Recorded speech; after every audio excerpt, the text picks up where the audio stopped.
move off the ship, and some are describing just horrible conditions aboard it. For nearly 5 years, the USS George Washington has been here at the Newport News shipyard. Its refueling and overhaul process delayed multiple times. But the ship needs fixing in more ways than one. Current and former crew members who spoke with CNN say the nuclear-powered aircraft carrier was never ready for sailors, and the environment on board was unlivable. These images from the ship, provided to CNN, show the conditions on board. In these videos, a broken washing machine flooded nearby compartments, a bathroom in disrepair. CNN was unable to board the ship to see these conditions firsthand, but sailors say this was the norm. One sailor who wanted to remain anonymous told us about power outages, no hot water, unbearable temperatures, and the food. They just run out of food.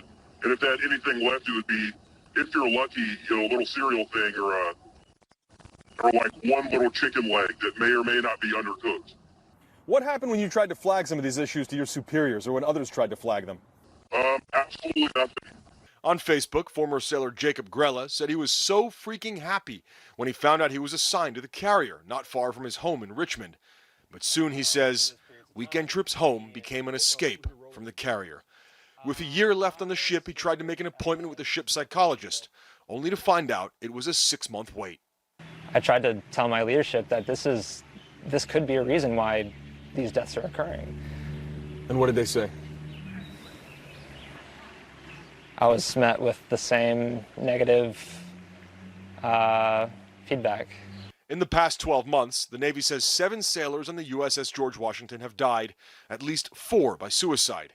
Sailors say the Navy brought in mental health resources after 3 of those suicides occurred in 1 week in April. One of those sailors who died by suicide was Xavier Sander, who was just a year out of high school. His father says he will always be the family hero. He loved his job. He did his 12-hour shifts. And how do you sleep on a aircraft carrier with jackhammering and smoke and smells during the day? So he would sleep in his car. It's just awful. No sailor should have even been living on that ship in those conditions. The Master Chief Petty Officer of the Navy, the branch's top enlisted sailor, came here to the shipyard a couple weeks ago to speak with the sailors on board. The message, he later said in a statement, was to hear the difficulties and the challenges those sailors face. But sailors who were there who spoke with CNN say the underlying message they heard was, get used to it, it could be worse. One sailor called the visit laughable and offensive. The Navy surged more mental health resources to the ship following the suicides, including a special intervention team and an additional psychologist. An investigation into the suicides is expected to be completed this week. Another investigation into command climate and culture will take more time. The commander of U.S. Naval Air Force Atlantic says they'll look at the quality of life issues, including housing. The Navy began moving about half of the 400 or so sailors living on the ship to different accommodations, promising that those who want another place to live will get it. A former George Washington sailor who left the Navy after his time on the ship called it willful neglect. And that's something that's unacceptable, especially with a country with a military, the budget it has, and the support it's supposed to have behind it. This isn't Afghanistan where you're expecting those circumstances. This is Newport News, Virginia. The refueling process and the overhaul process that the USS George Washington is going through now was supposed to take 4 years. As of right now, it'll go until at least March of next year, meaning nearly 6 years. And that, sailors say, is part of what has led to these problems, these continuous delays. Jake, the reason they decided to come out and talk to us is because they don't want any other crew to have to go through these same problems, but they fear with another ship already behind the George Washington in the shipyard, some other crews may have to go through these challenges that they have faced now for not only months, but years. Oren Lieberman at the Pentagon for us. Thanks so much. We're joined now by 20-year Navy veteran and Virginia Democratic Congresswoman Elaine Luria.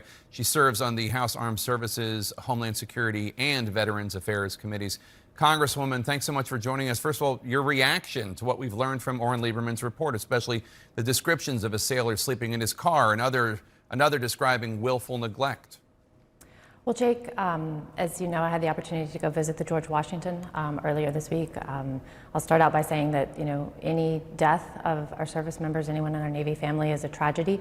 And the fact that there was a string of 3 of these in such close proximity, it's one of those things where one has to stop and say they're really needs to be a deep look at what is happening at this command, at other commands in similar circumstances within the shipyards. I started by writing a letter to the Chief of Naval Operations, asking tough questions. What investigation are you doing? When are we going to expect the results? Tell us about these things. We hear in our office phone calls from these sailors who are constituents of ours in the district to get answers to those questions. And one of the things I requested is I need to go to the ship. I need to walk around. I need to talk to sailors. I need to see the living conditions. I was the executive officer on a ship myself, and the XO does something every day called messing and berthing inspections. Walking through the berthing compartments, the mess decks where people eat, and inspecting those things, talking to sailors. And so I wanted to have a little bit of time on the ship and have a walk through like that and hear from the crew. And what did they tell you? Well, the shipyard environment is incredibly tough. And I talked to a lot of junior sailors. This is their first command, the first place they've been in the Navy since they've been out of boot camp, the only thing they know about the Navy. And they're trained for specific skills when they go through boot camp, when they sign the line to enlist and come in. And it's understandable that they have to spend some time in a shipyard. The ship requires repair and overhaul, but should we be sending these most junior sailors right to the shipyard environment?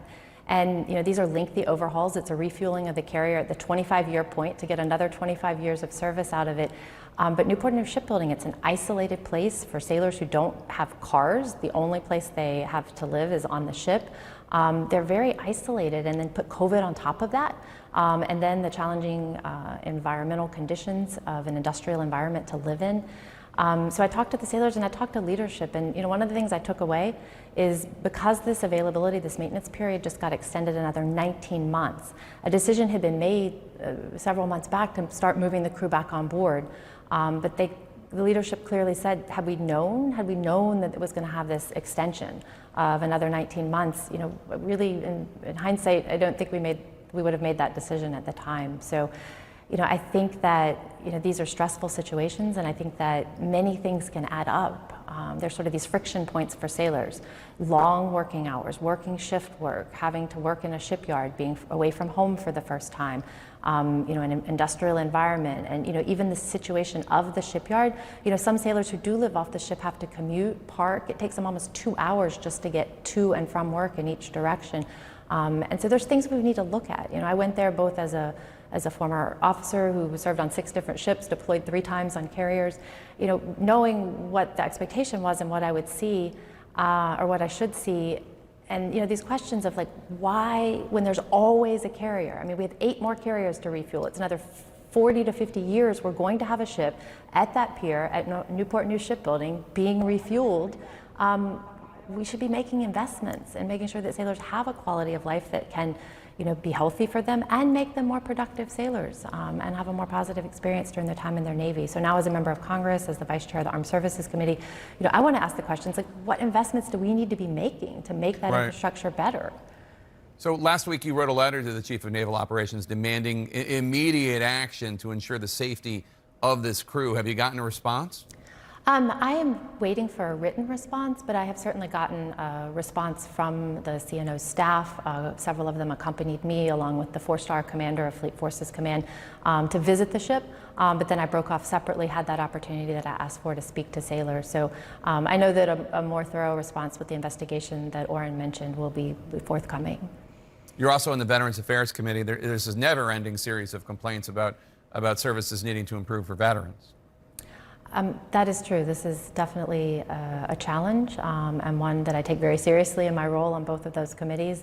And we truly do have to provide the services, the health care that these veterans and active duty service members deserve. I mean, they literally sign the line, they risk their lives in the defense of our country, and it is our responsibility to take care of them. And I'm going to continue to ask these tough questions and work with my colleagues to make this situation for the crew of the George Washington and every ship that comes behind them better, as well as to take care of our veterans.